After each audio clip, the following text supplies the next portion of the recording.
আজকের গল্পটা একজন বৌদ্ধ সন্ন্যাসীর আর তার শিষ্যের। ছেলেটি যখন প্রথমবার বৌদ্ধ সন্ন্যাসীর শিষ্য হয়েছিল তখন জীবনকে নিয়ে তার হাজারো অভিযোগ ছিল। যেদিন সে প্রথমবার শিষ্য হয় সেদিনই সে তার সমস্ত অভিযোগের কথা গুরুকে বলে। সে সবার প্রথমে বলে, হে গুরুদেব, এই পৃথিবীতে কিছু মানুষ খুব সুন্দর আর কিছু মানুষ সুন্দর নয়, এমনটা কেন হয়? তারপরে এই দুনিয়ায় কিছু মানুষের কাছে প্রচুর টাকা পয়সা আছে আর কিছু মানুষ খুব গরিব। এখানে কেউ খুব সুখী আর কেউ খুব দুঃখী।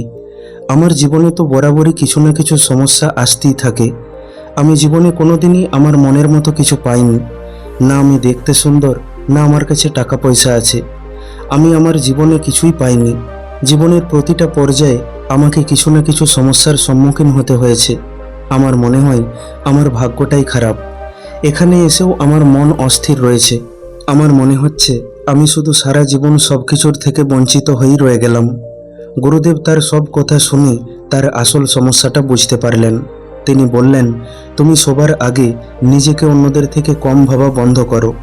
এই কথাটা কেন বললাম এটা আমি তোমাকে বিকেলে বলবো, কিন্তু তার আগে তোমাকে আমার সাথে এক জায়গায় যেতে হবে। তারপর গুরুদেব আর শিষ্য মিলে সেই গন্তব্যের উদ্দেশ্যে সকাল সকাল বেরিয়ে পড়ল। তারা আশ্রম থেকে একটি গরুর গাড়িতে করে রওনা দিল। গরুর গাড়িটা বেশ পুরনো ছিল, তাই সেটাতে করে যেতে তাদের একটু অসুবিধা হচ্ছিল। কিছু দূর যাওয়ার পর শিষ্যটি বলল, গুরুদেব, এই গরুর গাড়িতে করে আমরা কেন যাচ্ছি? গুরুদেব বলেন, মানে? শিষ্যটি বলে, এটা আবার কোনো গাড়ি হলো? এই গাড়িটা এতটাই পুরনো হয়ে গেছে যে এটাতে করে 5 মিনিট আসতেই আমাদের অবস্থা খারাপ হয়ে গেল। এটাতে করে কি এত দূর রাস্তা যাওয়া সম্ভব? গুরুদেব বলেন, এত দূর রাস্তা বলেই তো এই গরুর গাড়িটার ব্যবস্থা করেছি। এটা ছাড়া আমি অন্য কোনো গাড়ির ব্যবস্থা করতে পারিনি। কিন্তু তোমার যদি এতই অসুবিধা হচ্ছে তাহলে চলো, গাড়ি থেকে নেমে আমরা হেঁটে হেঁটে যাই। শিষ্য বলে, তা আপনি ঠিকই বলেছেন গুরুদেব, এই গাড়িতে যাওয়ার থেকে হেঁটে যাওয়া অনেক ভালো। শিষ্যের কথা শুনে গুরুদেব একটু হাসলেন। তারপর গাড়ি থেকে নেমে হাঁটতে শুরু করলেন। কিছু দূর হাঁটার পর শিষ্যটি বলে, গুরুদেব, একে তো এত গরম, তার উপর এই রাস্তার মধ্যে কাঁকর পাথরে ভর্তি। তাছাড়া এই রাস্তার ধারে একটা গাছও তো দেখছি না যার তলায় বসে একটু বিশ্রাম করতে পারবো। এরকম রাস্তা দিয়ে এতটা পথ কিভাবে যাব? গুরুদেব বলেন, কোনো অসুবিধা নেই, তুমি এই রাস্তা দিয়ে হাঁটতে চাইছো না তো? ঠিক আছে, একটু সামনে চলো, সেখান দিয়ে একটা জঙ্গলের রাস্তা গেছে, আমরা চাইলে সেই রাস্তা দিয়েও যেতে পারি। চলো তাহলে জঙ্গলের মধ্যে দিয়েই যাওয়া যাক। শিষ্য তখন খুশি হয়ে বলে, ঠিক বলেছেন গুরুদেব, জঙ্গলের মধ্যে দিয়ে গেলে গাছের ছায়াও পাওয়া যাবে আর রাস্তাতে এত কাঁকর ও পাথর থাকবে না। গুরুদেব শিষ্যের কথা শুনে আবারও একবার হাসলেন। তারপর কিছু দূর গিয়ে সেই জঙ্গলের রাস্তায় ঢুকে গেলেন। তারা যত এগিয়ে যায় জঙ্গল তত গভীর হয়ে ওঠে। জঙ্গলে নানা রকমের পোকামাকড়ের পরিমাণ বাড়তে থাকে। তারপর চলতে চলতে হঠাৎ করে শিষ্যটি থেমে যায়। গুরুদেব বলেন, কি হলো, থামলে কেন? শিষ্যটি বলে, ওই দেখুন গুরুদেব, একটা বিষধর সাপ। এই রাস্তা দিয়ে যাওয়া আমাদের ঠিক হচ্ছে না। এত বিষাক্ত পোকামাকড় ও সাপ রয়েছে যে যখন তখন আমাদের জীবন চলে যাবে। আরও এগিয়ে গেলে জানি না কত হিংস্র পশুর মুখোমুখি হতে হবে। গুরুদেব তখন বলেন, এই রাস্তা দিয়ে আসার সিদ্ধান্তটা তো তোমারই ছিল। তুমি তো গাছের ছায়ায় বিনা কাঁকড়ের রাস্তা দিয়ে যেতে চাইছিলে। আমরা তো চাইলেই একটু কষ্ট করে সেই গরুর গাড়িতে করে চলে যেতে পারতাম। তাও যদি না হতো তাহলে একটু গরম সহ্য করে বড় রাস্তা দিয়ে চলে যেতাম। কিন্তু তুমি তো সেই দিক দিয়ে যেতে চাইলে না। এখন আমরা জঙ্গলের রাস্তা দিয়ে অনেক দূর চলে এসেছি, এখন আর ফিরে যাওয়া সম্ভব নয়। আমাদের গন্তব্যে পৌঁছাতে হলে আমাদের জঙ্গলের মধ্যে দিয়েই যেতে হবে। শিষ্যটি গুরুদেবের এই কথার উত্তরে আর কিছুই বলতে পারল না, কারণ এই রাস্তা দিয়ে আসার সিদ্ধান্তটা তারই ছিল। যাই হোক, তারা কোনো রকমে খুব সাবধানের মধ্যে দিয়ে জঙ্গলটা পার হলো। জঙ্গল পার হয়ে তারা একটা গ্রামে এসে পৌঁছালো। সেখানে একজনের বাড়িতে তাদের নিমন্ত্রণ ছিল। যার বাড়িতে নিমন্ত্রণ ছিল সে খুবই গরিব ছিল, তাই খাবারে সে বেশি কিছু বানাতে পারেনি। খাবারে সে কেবল রুটি আর একটি তরকারি বানিয়েছিল। কিন্তু এই খাবারটি শিষ্যের একদম পছন্দ হলো না। সে বলে, গুরুদেব, এত দূর থেকে এত কষ্ট করে এসে খালি রুটি আর তরকারি, আরও 2-1 রকমের খাবার হলে ভালো হতো। গুরুদেব বলেন, কোনো অসুবিধা নেই, তোমাকে এই খাবার খেতে হবে না। রাস্তায় হয়তো তুমি এর থেকেও ভালো কিছু পেয়ে যাবে। তুমি বাইরে গিয়ে বসো, আমার খুব খিদে পেয়েছে, তাই আমি খেয়ে আসছি। শিষ্যটি তাই বাইরে অপেক্ষা করতে লাগলো। কিছুক্ষণের মধ্যে গুরুদেব খাবার খেয়ে সেই বাড়ির মালিককে ধন্যবাদ জানিয়ে বাইরে বেরিয়ে এলো। তারপর তারা পুনরায় হাঁটতে শুরু করলো। কিছু দূর চলার পর শিষ্যটি বলল, গুরুদেব, আপনি যে বললেন রাস্তায় আরও কিছু ভালো খাবার পেতে পারি, আমার খুব খিদে পেয়ে গেছে, তাহলে এখন খাবার কোথায় পাবো? গুরুদেব বলেন, চেষ্টা না করলে তো খাবার পাওয়া যাবে না। তুমি এক কাজ করো, তুমি পুনরায় গ্রামে ফিরে যাও আর প্রতিটা বাড়িতে গিয়ে জিজ্ঞাসা করো, দেখো কার কাছে ভালো খাবার আছে। আমি বরং এখানেই তোমার জন্য অপেক্ষা করছি। আর তার সাথে তুমি আরেকটা কাজ করবে, এমন একজন মানুষকে খুঁজে বের করবে যে তার সৌন্দর্য নিয়ে খুশিতে আছে, যে তার রূপ নিয়ে, জীবন নিয়ে সন্তুষ্ট আছে। তাই শিষ্যটি খাবারের খোঁজে গ্রামের একটার পর একটা বাড়িতে গেল, কিন্তু তখন দুপুর গড়িয়ে প্রায় বিকেল হতে চলেছে। তাই কারোর বাড়িতেই আর রান্না করা খাবার ছিল না। যে দু একটা বাড়িতে টুকটাক কিছু খাবার ছিল তা তার একেবারেই পছন্দ হলো না। কোথাও বাসি খাবার, কোথাও শুধু রুটি, এই রকম আর কি। তারপর সে খাবার না পেয়ে ক্লান্ত হয়ে গুরুদেবের কাছে ফিরে আসার জন্য রওনা দিল। আস্তে আস্তে তার হঠাৎ মনে পড়ল তাকে এমন একজন মানুষকে খুঁজে বের করতে হবে যে তার সৌন্দর্য নিয়ে খুব খুশিতে আছে। তাই সে রাস্তায় একজনকে জিজ্ঞাসা করল যে সে নিজের সৌন্দর্য নিয়ে খুশি কিনা। সেই ব্যক্তিটি বলল সে তার সৌন্দর্য নিয়ে একদমই খুশি নয়, তার মনে হয় সে খুবই বাজে দেখতে। শিষ্যটি এই রকম করে বেশ কয়েকজন ছেলে মেয়েকে একই কথা জিজ্ঞাসা করলো এবং প্রত্যেকের কাছ থেকেই একই রকম উত্তর পেল, কেউই নিজের সৌন্দর্য নিয়ে খুব একটা খুশি নয়। তারপর সে হাঁটতে হাঁটতে রাস্তায় একটি খুবই সুন্দরী মেয়েকে দেখতে পেল। তাকে গিয়ে শিষ্যটি জিজ্ঞাসা করলো সে নিজের সৌন্দর্য নিয়ে খুশি কিনা। সেই মেয়েটি উত্তর দিল যে এই গ্রামেতে সেই সবচেয়ে সুন্দরী, তার মতো সুন্দরী আর কেউ নেই। কিন্তু পাশের গ্রামে একটি মেয়ে আছে যে কিনা তার থেকেও বেশি সুন্দরী।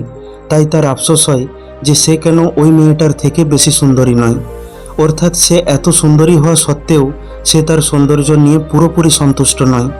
যাই হোক, তারপর সেই শিষ্যটি আর কাউকে কোনো প্রশ্ন না করে সোজা গুরুদেবের কাছে ফিরে আসে, কারণ ততক্ষণে খিদেতে তার অবস্থা একেবারে খারাপ হয়ে গেছে। সে এসে গুরুদেবকে বলল, হে গুরুদেব, কারোর বাড়িতেই আমি কোনো খাবার পেলাম না। আমার মনে হয় যাদের বাড়িতে আমরা খেতে গিয়েছিলাম সেখানে খাবারটা খেয়ে নিলেই ভালো হতো। গুরুদেব তখন বলেন, তাহলে তুমি একবার ওখানেই যাও আর দেখো সেখানে কোনো খাবার পাও কিনা। তাই শিষ্যটি পুনরায় সেই ব্যক্তির বাড়িতে গেল যেখানের খাবার সে না খেয়ে চলে এসেছিল। কিন্তু সেখানে গিয়ে সে দেখল সেই বাড়িতে তালা ঝুলানো রয়েছে। সেই বাড়িতে সেই সময় কেউ ছিল না। তাই সে আর কি করবে, অবশেষে সে হতাশ হয়ে গুরুদেবের কাছে ফিরে এলো। সব শুনে গুরুদেব বললেন, আর কি করা যাবে বলো, একদিন না হয় তুমি না খেয়েই থাকবে। চলো আমরা বরং আস্তে আস্তে আশ্রমের দিকে রওনা দিই, আমাদের আবার জঙ্গল পেরিয়ে যেতে হবে, সন্ধে হয়ে গেলে খুব মুশকিল হয়ে যাবে। শিষ্যটি তখন বলে, না না গুরুদেব, জঙ্গল দিয়ে নয়, আমরা বরং বড় রাস্তা দিয়েই যাই। তারপর দুজনে বড় রাস্তা দিয়ে আশ্রমের উদ্দেশ্যে রওনা দিল। অর্ধেক রাস্তা যেতে না যেতেই খিদেতে শিষ্যের অবস্থা খারাপ হয়ে গেল। সে রাস্তার ধারে বসে পড়ল আর বলল, গুরুদেব, আমি আর হাঁটতে পারছি না, এই খিদে পেটে এত দূর রাস্তা হাঁটা আমার পক্ষে সম্ভব নয়। তখন গুরুদেব তার ঝোলা থেকে রুটি তরকারি বের করে শিষ্যকে দিয়ে বলল, এই নাও, এটা খেয়ে নাও। এটা সেই খাবার যেটা তুমি সেই বাড়িতে না খেয়ে চলে এসেছিলে। আমি এটা এইভাবে সঙ্গে করে নিয়ে এসেছিলাম যদি তোমার পরে প্রয়োজন হয়। এরপর যে খাবারটা সে দুপুরে অবহেলা করে ফেলে এসেছিল, এখন সে সেটা অমৃতের মতো তৃপ্তি করে খেতে লাগলো। খাবার খেয়ে সে গুরুদেবকে ধন্যবাদ জানিয়ে বলে, খিদে পেটে এই খাবারটাই যেন অমৃতের মতো লাগলো। কিন্তু গুরুদেব, আপনার কাছে যখন খাবারটা আগে থেকেই ছিল তাহলে এতক্ষণ আমাকে দিলেন না কেন? গুরুদেব তখন হেসে বলেন, যদি আমি আগেই তোমাকে খাবারটা দিয়ে দিতাম তাহলে তুমি এটা কখনোই অনুভব করতে পারতে না যে আমাদের জীবনে আসা প্রতিটা সুযোগের গুরুত্ব কতটা। তুমি যদি জীবনের প্রতিটা ব্যাপারে কেবল অভিযোগই করতে থাকো তাহলে কখন যে তুমি গরুর গাড়ি থেকে নেমে রাস্তায় চলে আসবে আর রাস্তা থেকে জঙ্গলের রাস্তায় চলে আসবে তা তুমি বুঝতেই পারবে না। জীবনে আরও ভালো সুযোগ, আরও ভালো খাবারের অপেক্ষায় এখন যেটা তোমার কাছে আছে কখন যে সেটা তুমি হারিয়ে ফেলবে তা তুমি বুঝতেই পারবে না। জীবনে অভিযোগ করে বাঁচা যায় না, জীবনে আনন্দ করে বাঁচা যায় কেবল কৃতজ্ঞতা প্রকাশ করে। যেটা তোমার কাছে এই মুহূর্তে আছে, যেই সুযোগটা তুমি এখন পাচ্ছ, সবার আগে সেটার জন্য কৃতজ্ঞ হও। জীবনে আসা প্রতিটা সুযোগকে কাজে লাগাও।